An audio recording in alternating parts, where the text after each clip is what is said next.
Playa Ostional on Costa Rica's Nicola Peninsula on the Pacific coast is the location for the Arribada, one of nature's really true spectacles. It is the arrival of thousands upon thousands upon thousands of female coming at the same time on the beaches to lay their eggs. And for me, the best option to see this thing was not to join a tour, even though that's possible, but to do volunteering, because then you really get to see it from the inside with basically free access. So I choose September, October, which is the time of the year which generally, on average, has the biggest and most spectacular arribadas. There are arribadas all year round, on average once every month. But average is a very uncertain measurement to go by. Some months it doesn't happen at all, and other months it happens 2, maybe even 3 times. Around the time I was there were 3 arribadas in very short succession, with only a few days between them. Sometimes they only last 2, 3, 4 days, and sometimes they last up to 10 days. Finding an arribada can be a little hit and miss. But as already mentioned, September and October are good months to try to find one, because that is on average the biggest ones. I got a week-long arribada, so I was quite lucky. And on the peak nights there were so many turtles coming ashore that it was actually difficult to walk without stumbling into a turtle or two. They were everywhere all the time, and when we do the night patrols we go without light, or at best we only use a red light, so we see very, very little when we walk. As you can see, the turtles start to come ashore at daylight, even though the peak comes after dark. But at dark it was impossible to take any video, because you have to maintain light control, light discipline. White light scares away the turtles. They are very sensitive, don't like it at all.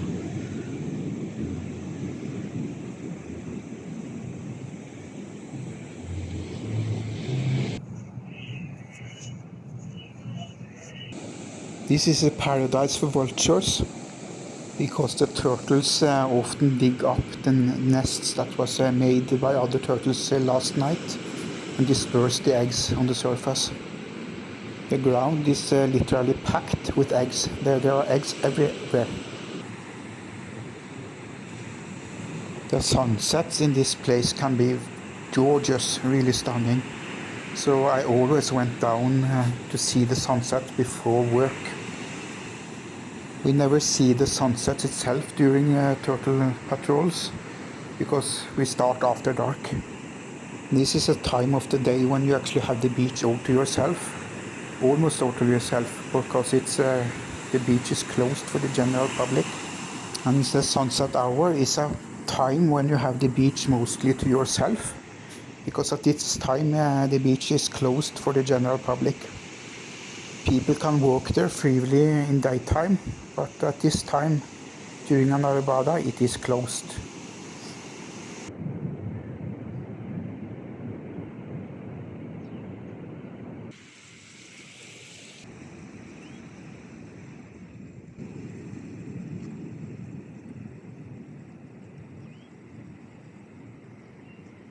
I would be quite sleepy when I did those early morning outings, because during the night I would have had 1 or 2 patrols of 2 hours each. So depending on what time your patrols would start, the sleep could be quite broken up. In the late afternoon somebody would take a short stroll to see what the turtle activity looks like, and then based on that it would be decided how many patrols it would be during the night. But the early mornings down at the beach, at the lagoons, could be so beautiful, so tranquil. It would be sort of a meditation. So even though I was tired, I tried to go down. It was really beautiful experiences. My attitude in situations like this, in places like this, is I have to take the opportunity, and I can sleep in the grave later.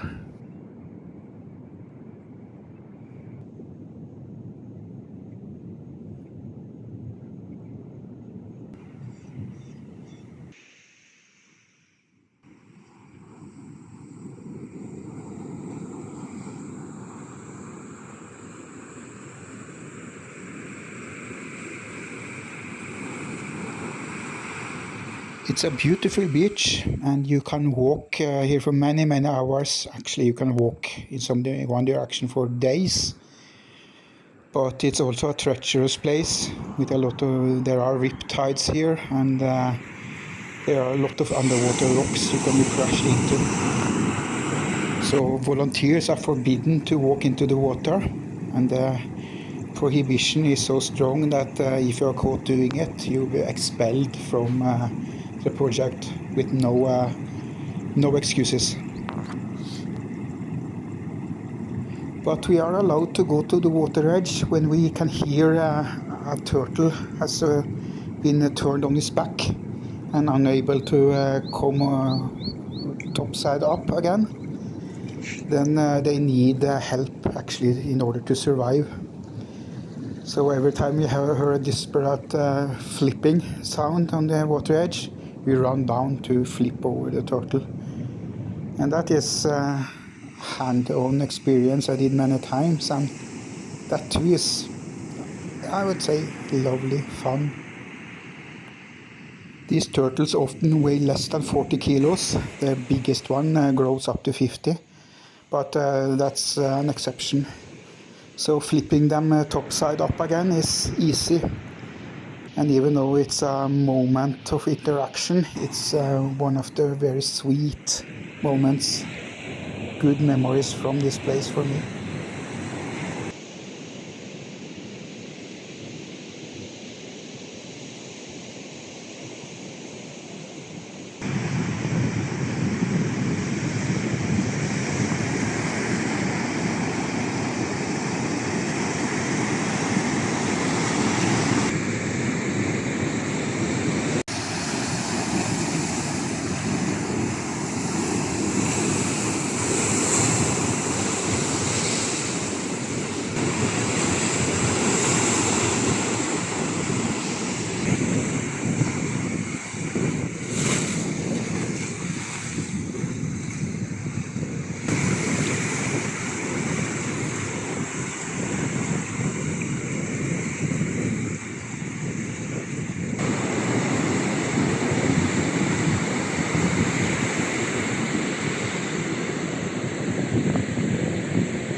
Most of the turtles coming here are Oliver Ridley turtles. It's the smallest species of the sea turtles, and also the most abundant of the sea turtle species today. But sadly, abundant doesn't mean safe from threat. It is still a threatened species, facing a lot of challenges, man-made mostly, of course. These turtles lay between 1 and 3 clutches of eggs every season, and as volunteers we literally get our face straight into the action, because we only count egg-laying turtles. We don't count turtles on the beach, only egg-laying ones. And to see whether or not they lay eggs, we have to go down just beside them and literally put our face between their flippers. Often, or sometimes meaning you get a good dose of sand splashed into your face.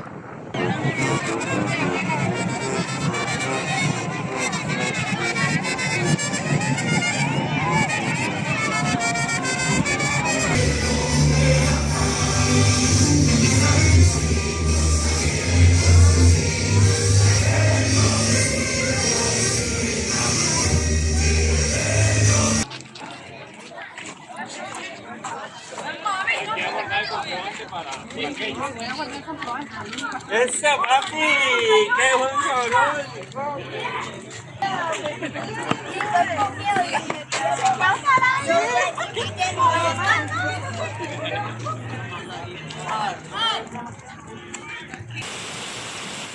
Just after the festival ended, the heaven opened up with a massive, really massive rainfall and light show that went on all night and actually continued into the next day. The whole area was continuously flashed by the lightnings for hour after hour after hour. And that is something I have never seen before. One thing is seeing it 1 or 2 times, but for hours on end, that is really, really, really a good reason to stay up.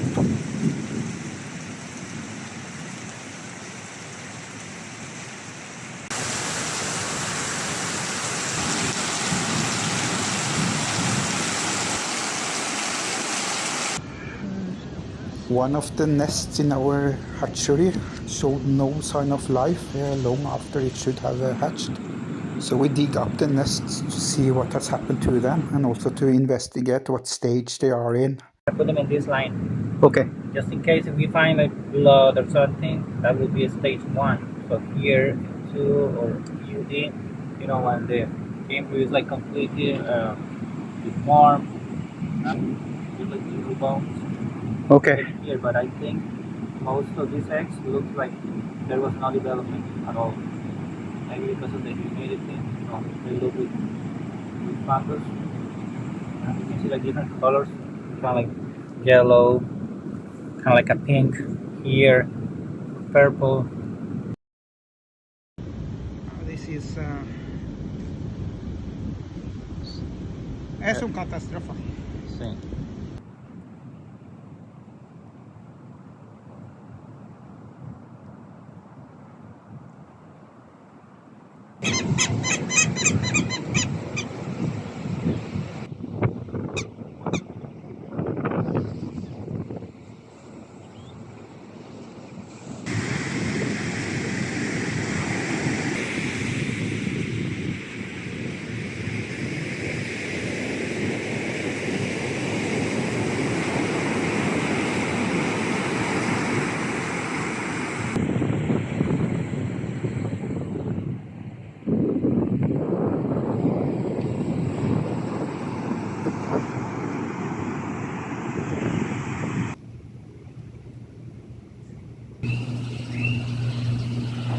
Success story from the hatchery. A batch of green turtles has hatched and is ready to be released. So we dig them out of the nest pit and carry them to a location for releasing the same evening. And that is really a highlight and something everybody wants to participate in. And I have been waiting for all the time since I came. And this is another argument for doing volunteering here, because only a volunteer will have the chance of actually handling those small cuties and release them into the wild. And we release them at sunset to help them avoid the predators, giving them a better chance to escape into survival.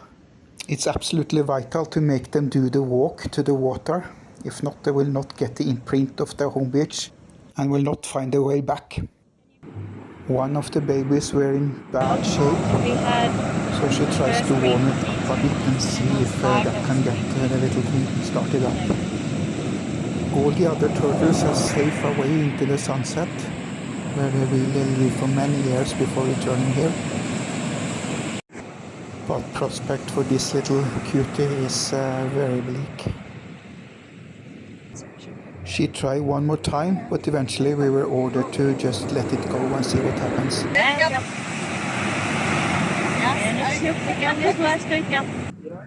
I would like to see its head.